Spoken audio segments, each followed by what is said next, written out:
ദൈവമേ, എനിക്ക് വേണ്ടി ഒരു വാതിൽ തുറന്നു തരണമേ. എൻ്റെ തലമുറയ്ക്ക് വേണ്ടി ഒരു വാതിൽ തുറന്നു തരണമേ. എനിക്കൊരു വഴി കാണിച്ചു തരണമേ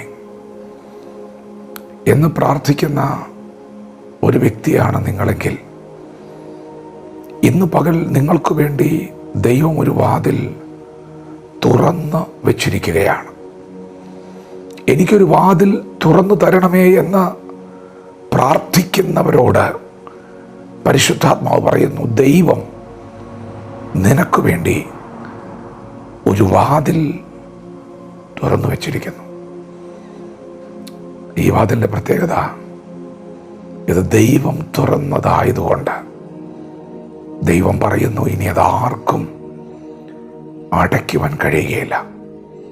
ദൈവം നിങ്ങൾക്ക് വേണ്ടി ഒരു വാതിൽ തുറന്നു വച്ചിരിക്കുന്നു, അതാർക്കും അടയ്ക്കുവാൻ കഴിയുകയില്ല. ഏതാണ് ആ വാതിൽ? നിങ്ങൾ വിശുദ്ധ വേദപുസ്തകം തുറന്നാൽ തിരുവെഴുത്തുകൾ നിങ്ങൾക്ക് ആ വാതിൽ കാണിച്ചു തരും. നമ്മുടെ കർത്താവായ യേശു ക്രിസ്തു പറഞ്ഞു, ഞാൻ വാതിൽ ആകുന്നു.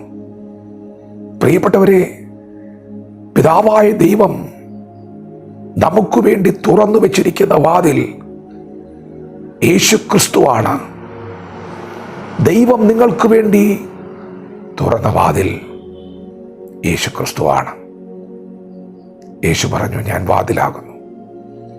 എന്നിലൂടെ കടക്കുന്നവൻ രക്ഷപ്പെടും. അവനകത്ത് കടക്കും, അവൻ മേച്ചിൽ കണ്ടെത്തും. ദൈവം നിങ്ങൾക്ക് വേണ്ടി ഒരു വാതിൽ തുറന്നിരിക്കുന്നു. അത് യേശു ക്രിസ്തുവാണ്. ഇന്ന് പകൽ യേശു ക്രിസ്തുവിൽ വിശ്വസിക്കുക, യേശു ക്രിസ്തുവിൽ ആശ്രയിക്കുക, യേശു ക്രിസ്തുവിനെ ആരാധിക്കുക, യേശു ക്രിസ്തുവിനെ അനുഗമിക്കുക. നിങ്ങൾ മേച്ചിൽ കണ്ടെത്തും, നിങ്ങൾക്ക് നന്മയുണ്ടാകും. ദൈവത്തിൻ്റെ ഹിതപ്രകാരമുള്ള വഴിയിലേക്ക് നിങ്ങൾ കടക്കും. ദൈവം തന്നെ നിങ്ങൾക്ക് വേണ്ടി തുറന്നിരിക്കുന്ന വാതിലാണ്. ഒരു വാതിൽ എന്നൊക്കെ പറയുമ്പോൾ നമ്മുടെ മനസ്സിൽ പെട്ടെന്ന് കയറി വരുന്നത് വാതിൽ തന്നെയാണ്. പക്ഷെ വാതിലൊരു മനുഷ്യനാന്ന് പറഞ്ഞാൽ, അതൊരു വ്യക്തിയാന്ന് പറഞ്ഞാൽ, ഇന്നലകളിൽ നമ്മുടെ അകത്ത് പതിഞ്ഞ വാതിലിൻ്റെ ചിത്രവുമായി ഈ സന്ദേശം ഒത്തുപോകാത്തതുപോലെ നമുക്ക് തോന്നിയേക്കാം.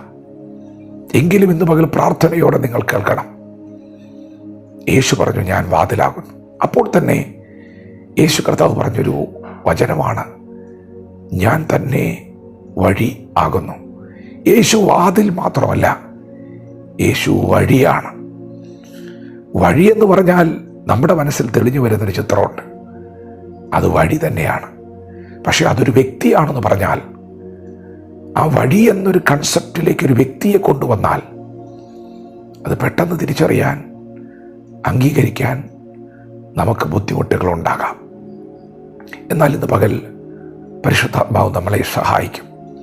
ദൈവം നിങ്ങൾക്ക് വേണ്ടി തുറന്നിരിക്കുന്ന വാതിൽ, തുറക്കപ്പെട്ടിരിക്കുന്ന വഴി, അത് യേശു ക്രിസ്തുവാണ്. അതെങ്ങനെയാണ് വഴിയാകുന്നത്? യേശു എങ്ങനെയാണ് വാതിലാകുന്നത്? പ്രിയപ്പെട്ടവരെ, തിരുവചനം വീണ്ടും പറയുന്നു, നമ്മുടെ കർത്താവായ യേശു തൻ്റെ ദേഹമെന്ന തിരശീല ചിന്തി നമുക്ക് വേണ്ടി ജീവനുള്ള ഒരു പുതുവഴി തുറന്നിരിക്കുകയാണ്.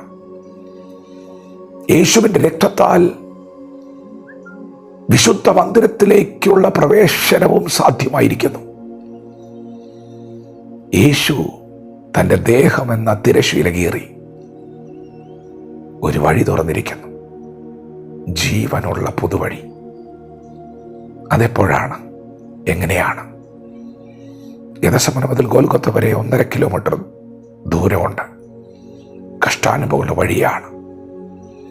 അവിടെ തകർക്കപ്പെട്ട യേശുവിൻ്റെ ശരീരമാണ്.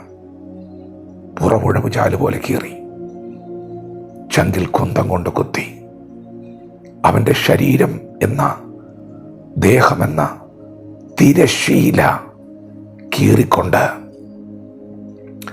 ഒരു വഴി തുറന്നു ദൈവം. സ്വർഗത്തിലേക്കുള്ള വഴി, നിത്യതയിലേക്കുള്ള വഴി. പ്രിയപ്പെട്ടവരെ, യേശു ക്രിസ്തു വഴിയാണ്. ആ ശരീരം തകർത്തുകൊണ്ടാണ് ആ വഴി തുറന്നത്. നമുക്കെല്ലാവർക്കും വേണ്ടി അവൻ ശാപമായി, പാപപരിഹാരമായി തകർക്കപ്പെട്ടു. അവൻ പ്രാണനെ കൊടുത്തു, ജീവൻ കൊടുത്ത് ജീവൻ നൽകി തന്നു. ജീവൻ കൊടുത്തിട്ടാണ് നിത്യജീവൻ നമുക്ക് തന്നത്. പ്രിയപ്പെട്ടവരെ, യേശു കർത്താവ് ശരീരം തകർത്ത് വഴി തുറക്കുമ്പോൾ വിശുദ്ധ മന്ദിരത്തിലേക്ക് പ്രവേശിക്കുവാൻ അവൻ തൻ്റെ രക്തം കൊണ്ടാണ് നമ്മെ കഴുകിയത്. തൻ്റെ രക്തത്താൽ പ്രവേശനത്തിനുള്ള ധൈര്യവും ദൈവം നമുക്ക് നൽകിയിരിക്കുകയാണ്. നിങ്ങൾ ധൈര്യത്തോടെ അടുത്ത് വാ, യേശുവിൻ്റെ അടുക്കലേക്ക് വാ. യേശുവിലൂടെ പിതാവിൻ്റെ സന്നിധിയിൽ മുട്ടുകുത്ത്. ഇന്ന് നിങ്ങളുടെ മുമ്പിൽ അസാധ്യമായിരിക്കുന്ന വിഷയങ്ങൾ സാധ്യമാകാൻ പോവുകയാണ്. പ്രതികൂലങ്ങൾ വഴിമാറാൻ പോവുകയാണ്. യേശു നിങ്ങൾക്ക് വേണ്ടി പിതാവ് തുറന്ന വാതിലാണ്.